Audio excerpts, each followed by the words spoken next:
If you include yourself as part of this family, okay, spiritual family, we will have a family talk this afternoon. Pag sinabi ko pong family talk, this is heart to heart. And I pray na pag uwi nyo, you didn't only hear the word, but you really plan to go to what the Lord is doing inside your spiritual family. Amen. Because Pastor and I cannot do it alone. Amen. So as I've said, belonging requires compassion and connection. Amen.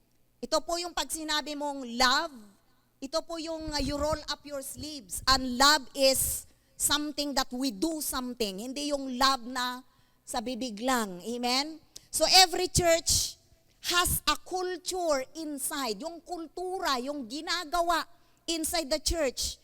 And you know, every church, kaya ako nag-decide to review this again, because every church happens either by default or by design. So mayroon ng, pag sinabing default, yung nandyan na, yung nadatnan mo na.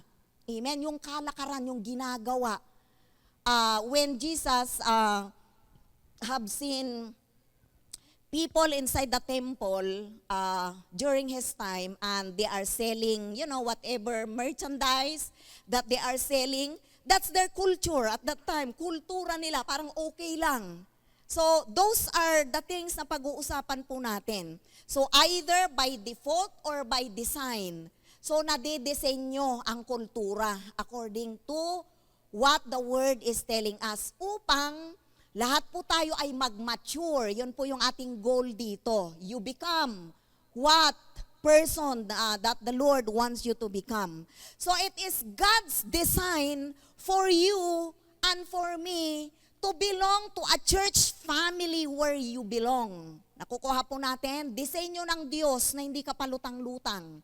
Amen? Disenyo ng Diyos that you come to the church physically to really connect with someone. That is how God created us. Amen. It is not good for a man to be alone, sabi po ng Diyos from the very start that the Lord had created us. Kaya nakita nyo, the enemy wants to paralyze us by keeping us distant from each other. Yung bang you stay in one, you isolate yourself, because the devil knows that if you isolate yourself, it is very easy for him to defeat you. Amen. We need each other. That's why we need a spiritual family. Nakukuha natin. So it is God's design for you to belong to a church family where you will consider yourself, you belong to that family. Yun bang, pag pumasok ka sa pintuan na yan, you have a pride in your heart, I belong to this spiritual family. Amen. And my Father is God. Amen. Lahat na makikita ko dito, kapatid ko yan. That is my brother, that is my sister. Amen. So, we need this spiritual family where we identify ourselves. Amen. Isn't it that most problem of the youth nowadays, the reason why they are, out of the way, it's because they are looking for their identity. They don't know their parents sometimes, or their parents have a problem with the relationship. And so these kids are looking for their identity. It's the same with spiritual. Amen.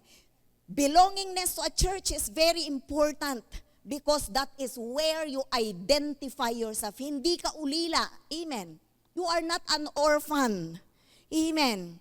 So, in that spiritual family, again, you have brothers and sisters, tama? In the Lord, because the number one reason, as we discussed last time, you need to belong to a spiritual family because, as Jesus said in Matthew chapter 9, verse 35 to 38, you need a shepherd. Amen? People need shepherds, not just pasture.